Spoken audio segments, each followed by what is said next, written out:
Good afternoon, everybody. Thank you for joining us. My name is Matt Fernandez, and with me we have Guido Grillenmeyer. And we're here to talk to you today about what the Hafnium breach can teach us about securing our organizations. So, because my introductions are always slightly back to front, my name is Matt Fernandez. I'm CTO with Identity Experts. We are a cloud security company. We deal with identity and access management, hence the name, and also around securing identities within the cloud and how we integrate these together and make everything play nicely. We have Guido with me, who is the Chief Technologist for Semperis. Guido, can I hand over to you for introducing your lovely self? Absolutely. Thanks, Matt. And thanks for having us on this webinar. And it's a pleasure to work together with Identity Experts on identity-related topics. And that's obviously also our focus. My name, as you can guess from the last long name, is a German one. That's where I'm located, Germany, Frankfurt, where it's raining right now. It's actually ugly, and we'd all wish to go outside and enjoy it differently. But, well, we'll need to still wait a little bit longer for that. But Semperis is deeply involved in helping securing companies' identities with a strong focus on Active Directory and Azure. And that is what we're going to see, how that all plays together in an exchange world that is just as endangered through the recent breaches that we all know about. Awesome sauce. Okay, so a little bit of housekeeping. We have a couple of interactive polls throughout this webinar. So if you have not already, feel free to head over to slido.com and use the code that's on the screen, or scan the QR code if you want to do it from your phone, and participate in the fun. Right. Okay, so we've chucked out this name, Hafnium, but just in case people aren't sure what it is we're talking about, the Hafnium breach recently, well, first of all, Hafnium themselves are actually the name of the group who are, in quotes, allegedly responsible for this attack. They're the ones, it's like Hoover being the main brand for vacuum cleaner, or Velcro being the main brand for hook and loop tie systems, and so people synonymize that with the product. And in the same way, the group Hafnium have been labeled in the public eye for this attack. So they are. I guess we can add, Matt, that it's thought to be a Chinese group, right? And the part Exactly. that we all don't know if it was truly a Chinese group or another very smart group making it look like it was the Chinese. You never know that in those attacks, but definitely very highly skilled people. Yes, definitely, and this is half the problem of the.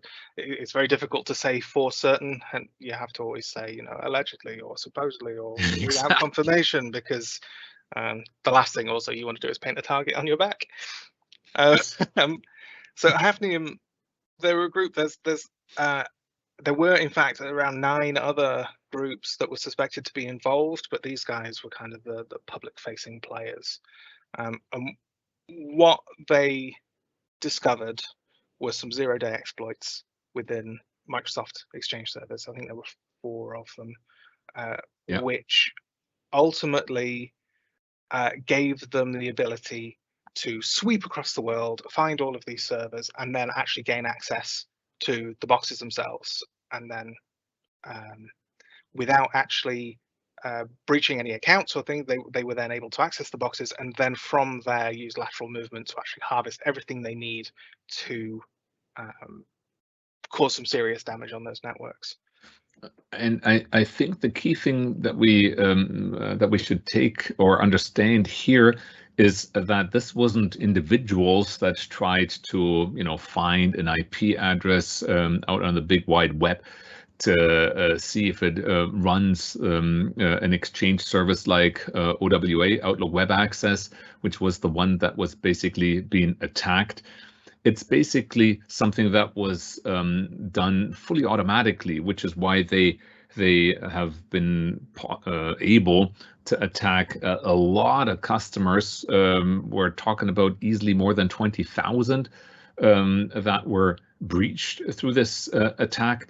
But that doesn't mean that behind that there were people on their keyboards doing that attack. It was an automated process, because these intruders continuously, not just that day or those weeks, they continuously scan the network for systems that expose specific ports on the internet. So they knew what are those vulnerable Exchange servers before the zero-day attacks or the zero-day exploits, the vulnerabilities, had been made public, right? And it was an interesting kind of scenario that played out afterwards as well. So the zero-day exploits were published and people were made aware of it, and there was a huge kerfuffle in kind of the professional space going, oh, we need to stop this, we need to stop this, there's these attackers that are going after us. But what in publishing how the attacks were completed and then what you need to do to prevent them, it was basically providing step-by-step instructions for anybody with some knowledge of computer science. And you like that? Yeah, I was thinking the same thing. It's like, how to make this even more public. And of course, you've got that trade-off of it being a big risk, but you then have those people that are jumping on that bandwagon and want to be, also in that road of cyber attacking. Yeah.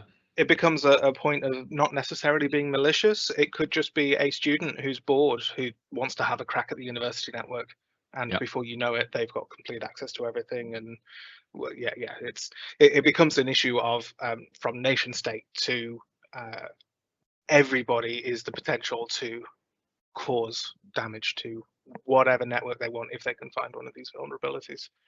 And I think what's worthwhile mentioning here also is that that automation, as fearful as it is, and as many companies that have been breached that way, because of course, I'm not sure if we mentioned this already, basically that breach installed a web shell onto the Exchange servers, by which then the attacker would be able to get to the systems afterwards, even if those vulnerabilities had been closed through patching the systems. The web shell would still be on the system. But because such a huge amount of customers have been, systems have been breached, that's then, let's say, the manual part where the hackers need to go after and actually do something with those web shells to further exploit the environment, to get after the next level, either in the Exchange ecosystem, or mostly our topic, of course, the next step after Exchange. We all know it's very close to Active Directory. I always joke that Exchange owns Active Directory, but that's, of course, the target of the intruders, to get after AD, to then elevate the privileges and get after actually real corporate data of interest to steal, to then work with ransoms against the company to make money out of these attacks. It's all basically a true industry. For other people, this is a job. Yeah, and a couple of confirmed hits that were Hafnium based. The French European Banking Authority got taken out. The Norwegian Parliament were compromised, and the Parliament of Western Australia as well. Their email servers got breached and then taken offline, and it was actually during an election. So the break into systems was actually disrupting the election process over there. So it can be whichever motive you want. We can have money, we can have political agendas, we can have just for grins because someone wants to have a laugh. And the thing that I wanted to add on that is, of course, those institutions were hit, and they were probably also targeted one way or another. but many others were purely lucky that they hadn't necessarily been breached yet. That might still be outstanding. That's why we're also talking about this. This risk isn't over just because maybe the news has died down a bit on this topic. It's basically a possibility to still have that web shell on your systems, but you might have not noticed it because the hackers have been too busy with other systems to go after because it was so many that have been breached. Yeah. So what have we learned around actually how this has played out? The way that the attacks played out, and then the professional services and the public responded to it. There are a few key takeaways. First one is that Microsoft did a very good job of spinning around quite quickly and outside of their patch cycles, releasing updates that would close these holes. But what that didn't do is fix the things if the web shells had already been installed. If you'd already been compromised, you were then locking the door behind the attackers, and they were already in. Exactly. As things evolved, they did release some other tools where you would be able to scan for indicators of compromise and actually do some checking yourself. But at the beginning, it was very much a reactive process of, oh, quick, we'll shut the door, and then the initial messaging was, we'll close it and everything's fine. By the way, guys, no, everything's fine. There wasn't that level of information being put out there to say, you need to do your scans, you need to do your checks, you need to be doing your advanced threat hunting to find out what's going on. Yeah. And this kind of leads on to that is that we've spoken about them installing the web shell, and that then following on to other types of threats. The way that these things are running, I mean, it's on the screen, they're always evolving, it's always changing. It's always this game of cat and mouse from the attackers to the threat hunters, red team, blue team, opening doors and closing doors. So it's never a static, or it's never as simple as we have installed this patch, therefore we are safe. Trying to say that anyone is safe in the cybersecurity world always kind of makes the hairs on the back of my neck stand up, because saying that somebody is safe suggests a level of complacency that they are prepared and they are 100% protected against every possible permutation of anything moving forward, which just doesn't happen. Fully agree. So the point we're saying, we're not trying to scaremonger, we're not trying to say that, oh, the world is terrible, everything is awful, you might as well not bother. We're saying that because things are uncertain, because things are evolving, it means actually we need to do a lot of preparation, and we need to be on the ball, and we need to not be complacent, so that when something does happen, we're able to respond to it in a rapid and agile way, so that we can pivot as quick as the attackers to plug the holes as they poke things through. Well, let's be clear on that point that this has been true all along. This is not just something that, of course, is new now from the Hafnium attack, and that we're just highlighting the fact that the Hafnium attack, or actually the vulnerabilities that were made public in March, were just one of those latest ones that have caught this large attention. Last year, we've had a big awakening on a zero-day exploit for Active Directory domain controllers, the zero logon attack, or the zero logon vulnerability, which is one where an intruder could change the password of a domain controller to basically take it down, then everybody was awakened on possibilities to actually use federation services against their cloud systems with the Solarigate attack in December. So there's new threads evolving, meaning that we always are in a situation that we need to prepare for closing the vulnerabilities in our environment. because there is no still standing here. Software is written by people. People make mistakes. Yeah, that's basically where it comes from. Well, is it also interesting with the hardware-based things as well? It's like people write the software, people mistakes. People also build the hardware. So we had the was it the Spectre stuff on the Intel chips? Yeah. And I know I'm using an iPhone 10 at the moment, and there's vulnerabilities in all of the processor chips on those phones that allow a hardware level jailbreak or admin access to the systems that were only patched out in later versions of the processor, which means that phone and older, to some degree, can always be compromised using the correct cables and the correct software. And it's because it's a hardware vulnerability, there's no way it can be patched out through over-the-air software. So there's this the pivot as well between what can be fixed by over-the-air updates and what could also be a fundamental issue with the hardware that then allows people in. And it can be super pleasant things.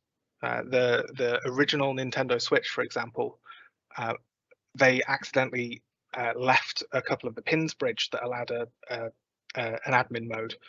And the way you could access it was with one of the controllers that slide in on the side. You'd get a special controller, and you slid that on, and it bridged these two connectors, and it allowed you root access into the system. That's a good one. Which was brilliant, because then you could get Android installed on the Switch. You could run emulators. Like, there was a huge homebrewing community built up outside of this. See, Matt, I see you've got experience in that, and that's not one that I knew about. So I'm learning something. This is great. But it's an interesting, because those ones, I was playing around with custom firmwares on like the original PSP and anything that could be modded or hacked. I was kind of having a go to see if I could. Right. And that was all for play. Can I run this game on it? Can I use these cheats or these mods, or just do something different? You didn't have anything to lose, which is quite a different scenario that our listeners are facing here, that they are responsible to protect their company, to protect the company's business, from actually not being able to operate. Because I mean, it's all about keeping the business running.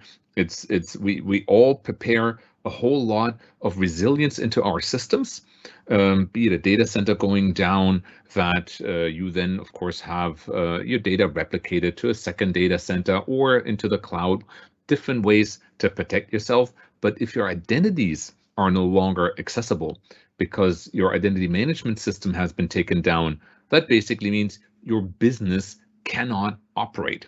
Yeah. Yes. And that is why it's so critical to ensure the vulnerabilities on those endpoints, like the edge systems that Exchange is running in this example that we're talking about, is basically a huge topic to protect. And then, of course, the keys to the kingdom, the Active Directory, is absolutely critical to protect, because if that is not running, no systems in your company are running.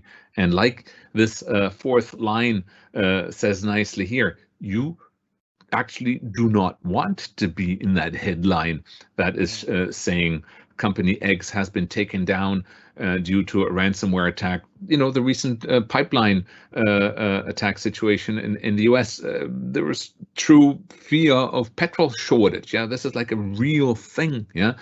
And that is why ensuring that your identities are well protected and that you're managing the environment securely is critical. Yeah, and this is where I'm sure a lot of people will have heard it's almost receiving buzzword bingo territory now. The zero trust model, this idea of that you're always assuming breach. You're never sitting on your laurels and saying, oh yeah, that person is an admin, they've been an admin for 20 years, so everything they do is fine. The idea that, okay, that might be the case, but we need the checks and balances in the back end. So, okay, yes, they're an admin, but do they need those permissions all the time? Can they feasibly operate with just a normal account, and then when they need to do something sensitive, request those permissions? Or is it normal that they're logging in from Ireland 7 days a week during 9 to 5, but for some reason they've been logging in from Russia or China or Zimbabwe, at 2 in the morning randomly? With these signals that are coming in, we can assess whether or not we trust the action that is happening ahead of time, so that it can be either approved or blocked by the system, or additional checks and balances can be put in place. So impossible travel is a great one. Yeah. If someone is logging in from Paris at 4 o'clock in the afternoon and they log in from London at 5 minutes past 4, not really a chance that they're going to be able to get from Paris to London in that time. So why has that happened? And it might be that it's a VPN and that it's a false positive, and in which case, you can train the systems to learn that actually this is normal behavior. But if it's not, you can actually then escalate that to say, maybe ping someone a message to say, oh, this has happened, can you just double check on this? Or the person say, we've detected a login from here, was this you? And they can say yes or no, and it helps build a richer picture of what's going on, so that you can gauge whether you trust the action. Absolutely, and you can even use that information to forcefully either disable a user or force a password reset. Of course, not in a way that the person from the remote site can easily change the password of the user, but through an MFA request to ensure that the user authenticates through another means to ensure that it's truly him that changes that password. But in this way, you can make the end user realize that potentially something is wrong with his account, and that his account has been breached, and that this account will not be granted access to your most critical business apps by having a proper access control mechanism in place to ensure such methods. Yeah.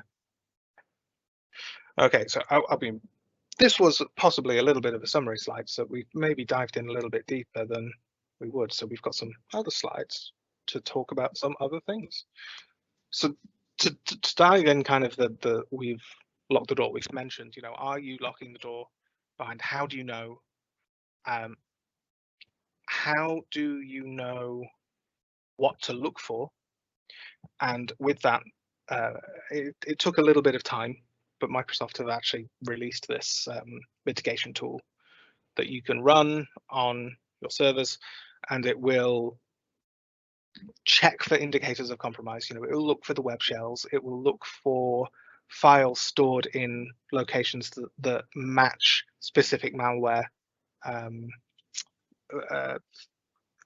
hash IDs, and it will check for your patch levels and things like this. Do you have those critical updates? And then it will spit out a report to you and say, of all your systems, red, amber, green, go do these things, do this, that, the other, to try and both reduce your attack service and verify whether or not it's detected things. And it's not by any means a one-click fix for everything, but if you don't know where to start, this is where to start. It gives you an excellent starter for 10, specifically for the Hafnium breach. There's a lot of other tools that can be used to dive into a lot of things, but for a rapid verification of are our servers patched, do we have any of these files and folders on our server? Do we have any of these web shells installed?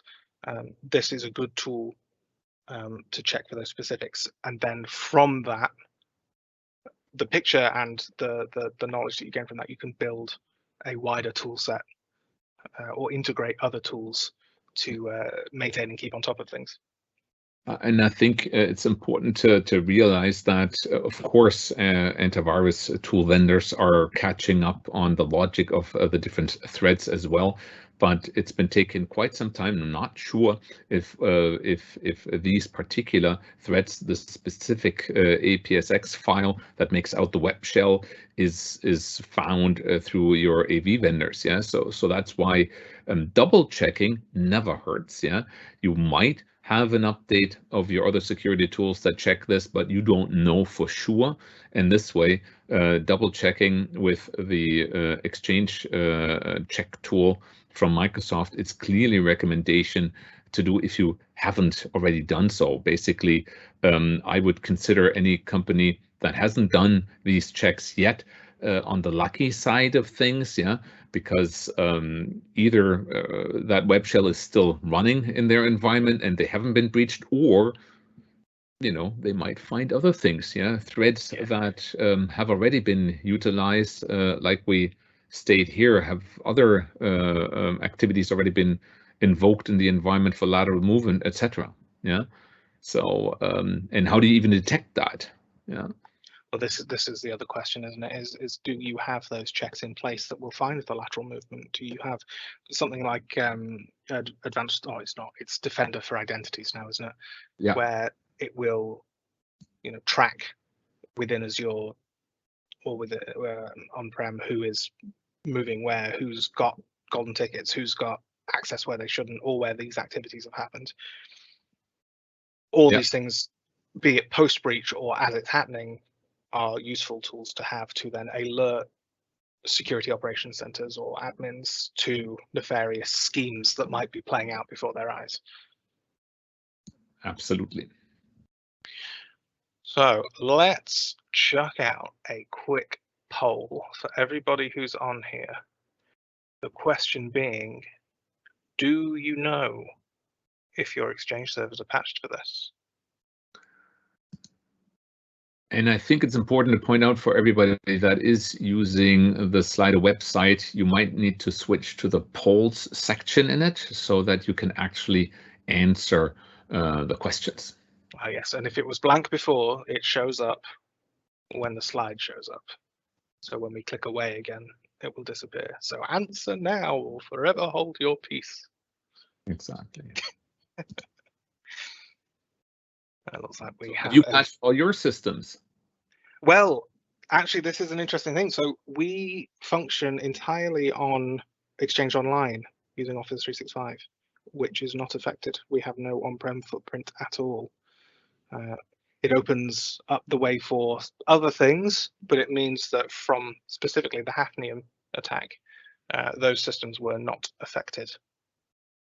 Okay. How about you?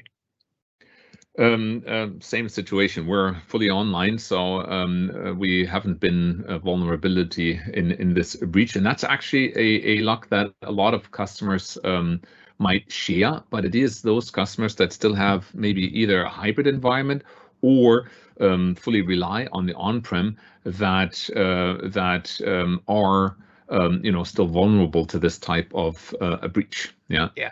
And actually, that's a really interesting. It was one of the guidance points that was sadly lacking at the start of this, and possibly even now, is actually to what level of a hybrid environment do you need to be vulnerable to this? Yeah. And the best I could find was that if you have any kind of on-prem footprint that has the transport role or the client access role on it, that then opens you up to a vulnerability because you've got the traffic that passes through that server. Right. Let's see how the others have been doing. I think most don't necessarily want to share their information here, and that's a classic. Yeah. But here you see many say they're not even sure, and so that's of course something why you should now validate the systems and ensure that they are patched. Absolutely. Yeah.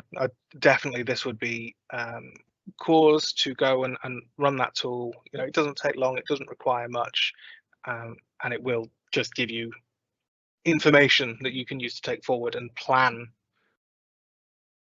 what you might do now, how you might approach things, but also in the future if you've got some additional it's not quite disaster recovery, but these kinds of where we've got big things that are happening. It can involve your emergency strategy kind of things.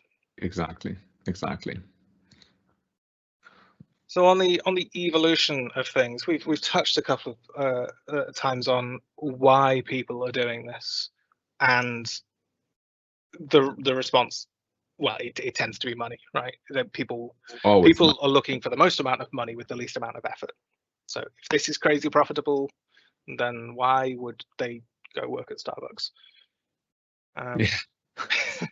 No, there's an interesting theory that I've just learned recently in a different discussion, that this is also I definitely don't want to push all the cyber criminality into one corner, into one country of this world. But as an example, there's lots of smart guys in Russia that are, that have been excellent engineers, but due to the economy, due to the situation, they've been put out of a job. Yeah, and with their expertise and capabilities, and of course connections potentially into folks that have set up systems to automate cyber criminality, and in the end it is doing IT work for some. Yeah, it's a job. Yeah, for them. They get an employment. They actually get a pay for which they can feed their kids. Yeah, for other people, what's a threat to us is a normal everyday job for a particular intruder that is getting an assignment, and then goes after that assignment to utilize software and tools that are out there that make his life easier as an intruder. And those people definitely are not the ones that then take care of, collecting the ransomware, whatnot. That's a different specialty area that different folks are responsible for. So there's a true handover of activities. I think about it with India as well, where you've got a vast amount of people, and very smart people. Exactly, yeah. In recent times, the level of exceptional education and results from that has just exploded. And again, with the economic downturns, well, globally, you're right, it feeds into that talented people falling into things for them are jobs, but further up the chain are predatory actions. I mean, you would see it, back in the 20s with the bootleggers running booze. It would just be someone whose job it was to drive this van from here to here, and it was Exactly. the gangsters with their Tommy guns that were actually profiting off it. Absolutely, yeah. And those what do you call them? Those industries, those companies, if you so want, cyber crime companies like Darkside, they don't stop. Yeah, it's the Darkside, as it was in the news. At least their botnets have been taken down. Yeah, and their Bitcoin accounts have been at least taken down one way or another. But that doesn't mean that they stop. Yeah. So it's difficult to find actual people behind it. And they're smart enough to, of course, like other companies that go broke, start a new one. Yeah. Darkseid was interesting as well, because they are the group that claimed responsibility for the Colonial Pipeline ransomware attack. They were big for ransomware. They claimed it was not political and that they just wanted to get rich, and they didn't mean to cause all the panic. Honest gov, yeah. But they've hit quite a few other people as well. Toshiba were in the news recently, and Darkseid claimed a responsibility for that. But the timeline for actually how they got taken down is very interesting, in that everyone is being very cagey about it. The President Biden said, "Oh, there will be consequences," and then the next day they were taken down, things were frozen, things were seized. And the FBI are like, "Oh yeah, we're not going to comment on that. La la la. We don't know what's going on. Honest."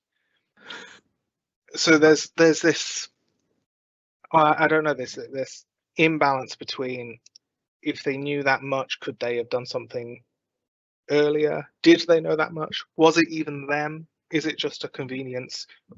Is it like with some other things recently with services going down where they forgot to pay for a certificate, or their domain expired and they thought, "Oh, we'll just move on to something else." We've got no way of knowing actually why, but the end result is that Darkseid have ceased operating in the way they were before. Right. But that has then left a gap in the market. This Prometheus botnet, which I believe is probably going to get crucified for this, but I believe it's Russian for Prometheus. This is actually really interesting to me because it's using similar technologies that these advanced threat organizations are doing, where they're trying to get quiet, persistent access to a lot of networks. But their main goal is to jump onto these servers and install some malware that then mines the Monero cryptocurrency. So it's quiet, it's subtle. There's probably just a little executable on there somewhere that's kind of innocuous. And if people aren't looking for it, the only result they'll see is a huge spike in CPU usage on those servers. And their aim then is to silently then disseminate throughout their entire network to earn loads of Monero. So they're not holding anyone to ransom. So there's no big messages to alert people that they're there. People actually have to be looking for this compromise to know that they have been. And you're basically paying through your power bill and cooling bill if this is running in your data center, or if it's running in the cloud through the true CPU utilization on the systems, if you've got systems that are measured that way. Yeah, but it also is where the true cost comes in for you for this botnet. It is, of course, the cryptocurrency work that they're doing that is of interest to them to be paid through bitcoins for that, right? But for the breach companies, it is a true cost in energy and potentially utilization on their cloud resources that they will be paying for. Yeah, but there's an additional layer to this as well. With this botnet, if Prometheus have this very resilient, very stealthy botnet network, that is something that that is a commodity for them. You know, they can go to other advanced persistent threat people and say, hey guys, we've got this access to this huge network of endpoints. Absolutely, yeah. How much will you pay for access to this? Or, you know, how much will you pay? And we can deploy different malware. We can, you know, for a percentage, we can do all sorts because we already have this not very well detected method. Absolutely. Other systems will piggyback on that and utilize it, and that's basically how the industry is working. It's like a software as a service business in the meantime, where the adversaries utilize different services from different vendors to actually move into the environment. Yeah, but let's check out what that actually means. Like we've said before, those threats can basically come from anywhere, right? Yeah. So actually, how do you hear about it? How do you know where the threats? You know, Hafnium made the mainstream news, but most don't. Most businesses want to try and keep the fact they've been taken down by ransomware quiet because it might, you know, cause dips in share prices and things like that. So if there are attacks that are pertinent to your business, how do you find out about it? And there are some announcements, there are some blogs. An excellent resource at the moment is Data Breaches Digest. They've got a Twitter account and a website and a blog.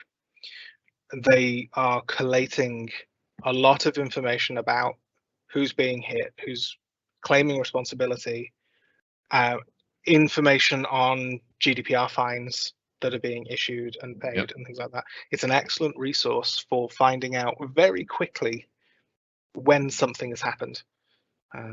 We use it a lot for our own intelligence as well, to just understand what's happening in the world. But of course, there's quite a few resources with a different focus.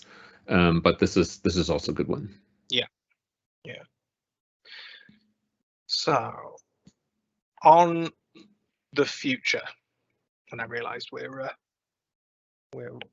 time is running away from me slightly, so I will do my best to stay on focus and on task. How are we preparing for the future? If you don't know what's coming, how do you prepare for it? This, you know, it's chicken and egg scenario. We've got to see it to stop it, that kind of thing. But there's a lot of things that can be done from kind of an overarching fundamental strategic point of view that prepare you for handling different situations. You know, how are we protecting our identities? How are we protecting our devices? What is the most important thing for our business and our industry based on the regulations that we have to comply with? And I think the point that you're bringing here on the reduction of the attack surface is critical. The attack surface is always there. The question is, how large do you make it? How easy do you make it for intruders to be able to attack your environment? And you'll only be able to reduce that surface by knowing your vulnerabilities, by actually performing scans in your own environment to understand how safe am I, and how do I increase my security by closing the one or the other vulnerability that an intruder could use against me. Yeah, and actually this is quite a lot where the partnership is excellent.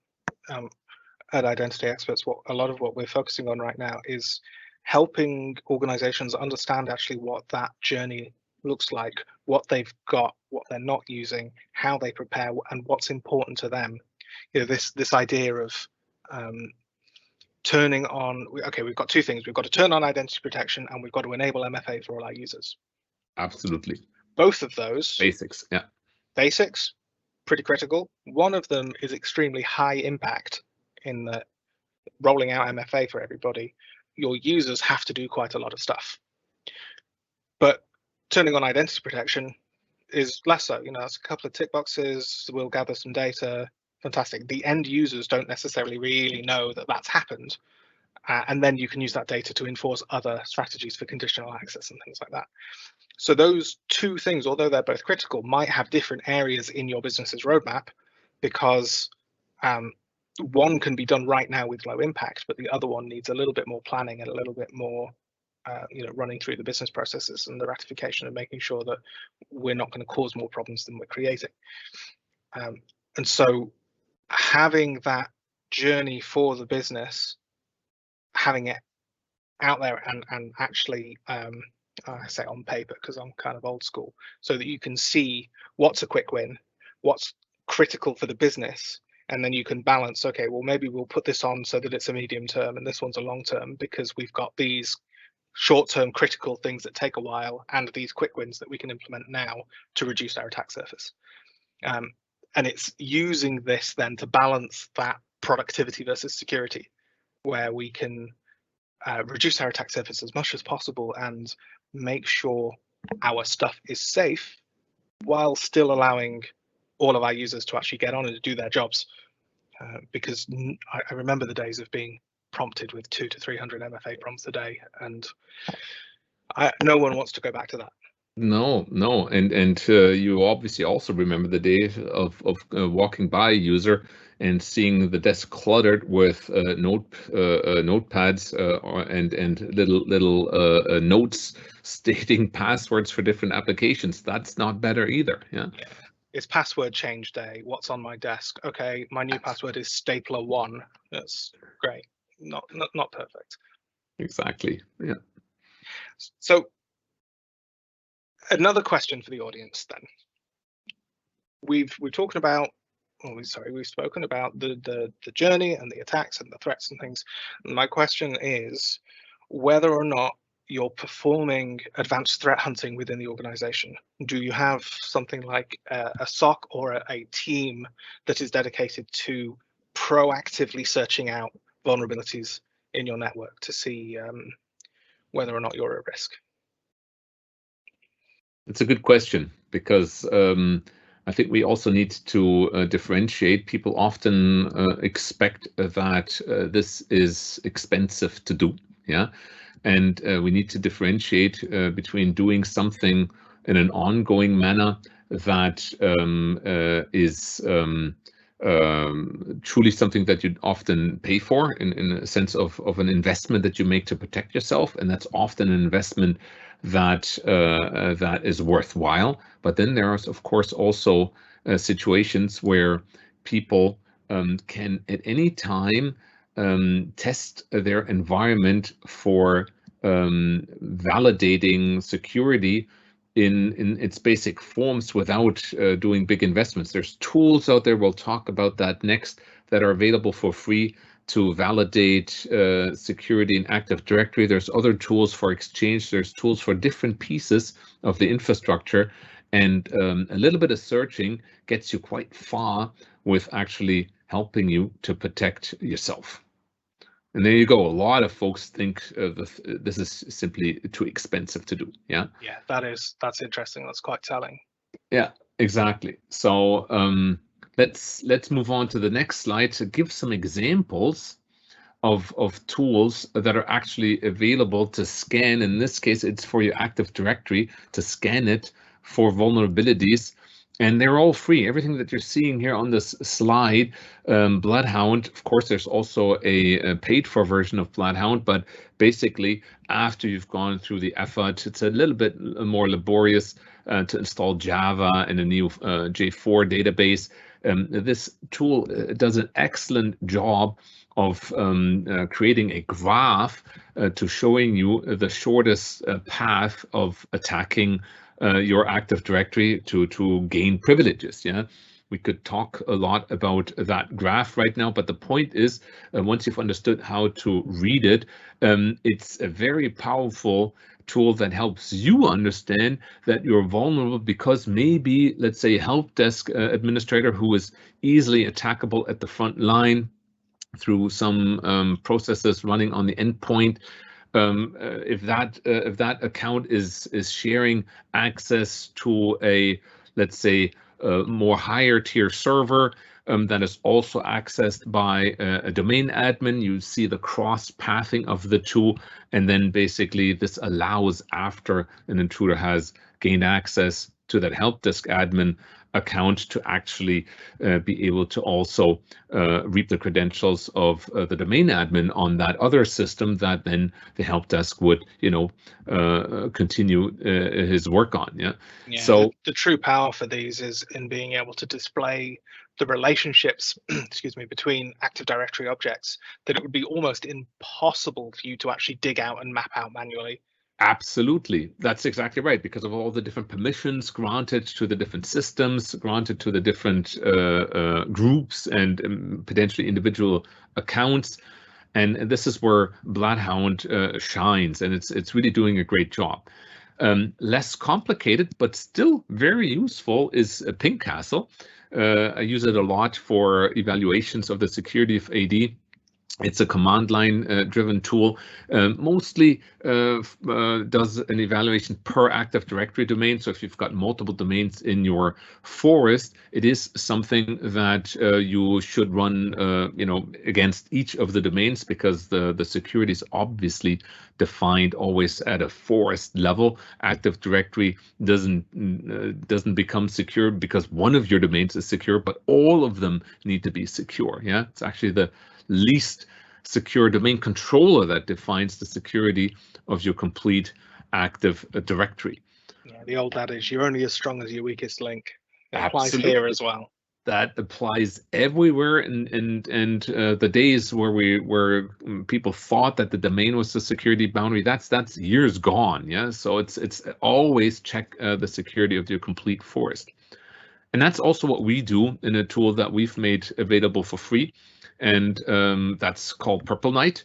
And it's a powerful UI-driven tool, very easy to use. And without me talking to the slide, how about I start presenting, but actually move to the next slide quickly, Matt, to just show them. One thing I'll mention, and again, as an advocate, because equally when I'm using this tool and I'm demoing it, what is equally amazing and also slightly terrifying for the customer is that you don't actually need any admin rights to run it. That's and exactly it's right. Staggering the information that can be presented back with standard user credentials. Exactly. And that's basically what we're doing. If you show the next slide, I love the graphic of our Purple Knight. Oh, it's wicked. Yeah. That basically is trying to help out. Yeah. So this guy, our tool, is trying to help out, and we basically evaluated with, like Matt, like you just said, with the lowest possible credentials or permissions that you have in your environment, which is the authenticated user. It needs to be somebody that can authenticate against AD, and then you're free to scan Active Directory, because Active Directory allows so much visibility of attributes and even the ACLs and everything. And now I'm going to share my screen, and just so that we can have a very quick look. I'm going to keep it short for Purple Knight seeing it live. So I've literally just started that executable that you see here, Purple Knight exit. It's a download. Everything is doesn't require any installation. All you need to be able to do is execute PowerShell scripts. These are signed, so nobody can tamper with them. The tool wouldn't run if you'd try to do that, and you don't need to be logged on with any high privileges. I'm here just a normal user. Don't even have local admin rights. So if I start the PowerShell as an admin, it would basically request a different account. So I do not need to have those permissions, and that's what that executable has been launched as. And here you see the forest that I've selected. Simple multi-forest check. I don't need to do a test per forest. I'm just going to click through this next. I'm even going to select an important test that would, in a large environment, take some time. Zero logon vulnerability. We talked quickly before on that this is a critical check that needs to be done in your environment, because it allows an intruder to change the password of the domain controller's computer account, and once you have that, you own the forest. Yeah, so it's definitely a critical finding with a privilege escalation, let's say, tag on that test. Each of these things have a minor attack mapping to it, and then the tool runs, performs these tests. The majority, like I said, are quick tests, LDAP wise, going against the environment, and should pop up as a warning in your SOC system. Defender is a good one. Defender for Identity catches this, because we are checking Active Directory for unconstrained delegation, for clients with unconstrained delegation and these type of things. These are queries a normal user shouldn't be doing. An intruder would. Yeah. So it's actually also good test for those type of tools. And if we now, it normally gets flagged, I think, as a reconnaissance attack in Defender for Identities. So it's an interesting one to watch out. You know, it's doing its job then. It's a good test for a Defender of Identity because these are queries that a normal user shouldn't be doing. But you, as an admin, you want to do this every now and then to actually do that same reconnaissance in your environment. And here, of course, I have in my demo environment various things. I don't want to walk through all of that. Just want to demonstrate how the tool works. Yeah, and for example, that zero logon vulnerability that we talked about. Yeah. It's critical to patch these systems that are unpatched. My root domain is patched, my child domain isn't. So am I safe? Of course I'm not. Yeah, and so our scanner here gives a lot of information, and we've just touched on the unconstrained delegation one. Matt, you know, this is also almost like walking into an open door in a company, because this system can be used to impersonate anybody that logs on to that box. And actually, you can also invoke a domain controller to log on to authenticate against that box through the printer bug, something that people should be aware of. Of course, ideally, you don't have the printer service even active on your domain controllers. If you do, it's an easy way to invoke an authentication of your domain controllers to any process that is running on a system that is running with unconstrained delegation. That is why we're checking this and warning you that's not good. We're giving you advice. All of these things are meant to give you advice. SPNs that are defined on users with admin rights and whatnot. A very easy step to attack your Active Directory. And so without going through all the reports in greater detail, I think free tools are there to help you, and you should be using them. Matt, if you want to switch to your slides again. Yeah, so in conclusion, What have we covered? Well, I guess first off, we're not locking anyone. We're not locking the serial killer in the room with us. We're locking the door, yes, but we're also having a look inside to make sure there's nothing dodgy in there first. We're going to do our scans. We're going to check that everything's okay. We're also going to keep an eye on what's going on because these threats are evolving. We want to make sure that we keep on top of what is happening in the industry. And this kind of ties in with number 3 as well, because we can't see the future. We have to prepare for it. So we've got this education piece. Got to make sure we know when something comes so that we can react to it quickly. And we also have to have that strategy in place so that when something does happen, we can act quickly and in an informed manner against the strategy that we've got. This as well, because the threats can come from anywhere, and it's only thanks to mainstream media that some of these have been brought more into the public light. That education piece is even more important.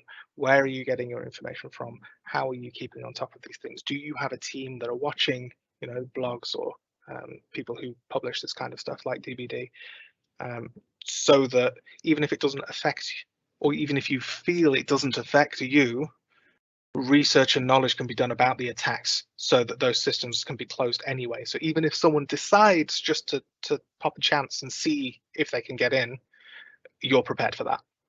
And I think this is worth mentioning that, of course, that is where the security industry, that is where vendors like ourselves, like you as a partner and other vendors are, of course, investing their energy into understanding the threats of today and updating our tools with new vulnerability scans, with new checks that are ongoing in the environment to actually then warn you actively. Folks, there's a new threat out here, and it seems like you are vulnerable against it. You must patch systems ABC. Yeah. And these tools, the free ones are fantastic. There are paid services as well that give kind of extra benefits and extra insights and more detail and things. But the free ones are things that can be run periodically to help. Like on the scan you showed, there was a score, a nice easy percentage up in the top corner. Exactly. So, every month, every 3 months, you can run this and see whether your score is going up or down. And it's a nice, quick, easy way to see, yes, there's things that need my attention. Oh, there's red stuff on this. I need to definitely go look at that. So even in the most busy of environments, there's the information available very quickly to make those informed decisions. Exactly. Well, I believe we've squeezed in with 2 minutes to go. Yeah, so, there's an interesting question that I see in the Q&A section, Matt. Let me read it out. What's the most common mistake in configuration settings companies make that leaves them open to cyber attacks? Common mistake. So I would go with I would say my favorite one, which is one that I was kind of banging the drum on, or have been for quite a while now, and that's for the concept of legacy authentication, things like POP, IMAP, SMTP, all these old things that give access to services or systems that have no concept of what modern authentication is. So for things like Azure Active Directory, if someone's connecting using one of those legacy things, it doesn't matter if you've got MFA. It doesn't matter if you've got conditional access. It'll just go, oh, great, you've got a username and password, bonza, come on in. Exactly. Yeah. Turn those off. Absolutely. Let me add a different one that I've let's say was surprised to see used so intensely in many companies that I've been working with in the past few months, and doing purple night scans and supporting them to understand what they actually mean, and of course securing their AD. It's all about service principal names. Yeah, it's all about using privileged accounts attached with a service principal name, an SPN, and that, for example, is as simple as installing SQL on some box with a domain admin account. And SQL, because it can and because it understands it needs an SPN anyways to allow Kerberos authentication by your users, will create that SPN for you with a logged on account that you're using to install it. And it's mind-boggling how many companies use the same either a service account that they've created with privileged permissions in AD, or they truly do use a normal domain admin account to install SQL, and then they have all these attackable accounts for Kerber roasting. A service principal name can easily be gathered by even a lowest privileged account in AD. I think it's even an unauthenticated account can reap the hashes of those SPNs and can do offline cracking of those passwords. There's plenty of examples of how to do that, and that's what intruders do. They use these weaknesses, and so there's plenty of opportunity to clean up many environments here. We've got one more question on here as well, quickly, which I will aim at you, Guido. How often should a company conduct a full AD forest recovery? Yeah, that's. I think that's again where theory and practice typically go apart quite a bit. It should be done easily half yearly. Yeah, there's compliancy requirements for doing half yearly or latest yearly DR tests. But many companies haven't even performed a full AD forest recovery once. Yeah, they might have printed out the security guidelines, the white paper by Microsoft, but having done it, that's where they fail. And that is where, of course, we can help with automation, with full automation of forest recovery tools to, make it possible for folks to actually perform a forest recovery. It reminds me back in the day when people were using kind of DAT72 tapes to do their backup. Oh no, we couldn't possibly buy a new set of tapes. That's 40 quid. We're not going to do that. And it's like, well, these ones are 5 years old. You're not going to be able to recover from them. Yeah, that too. Absolutely. Yeah, fun and games. Anywho, well, it's been a pleasure, Matt. Yes, thank you for joining us today, both. It's been a pleasure. It's been really fun to sit and have a chat with you about all of this. And thank you to everyone who's joined us as well. Absolutely. Thanks for having us, and everyone, thanks for joining our webcast. Feel free to get in touch, and any questions, send us an email, and we will catch you next time. Thank you very much.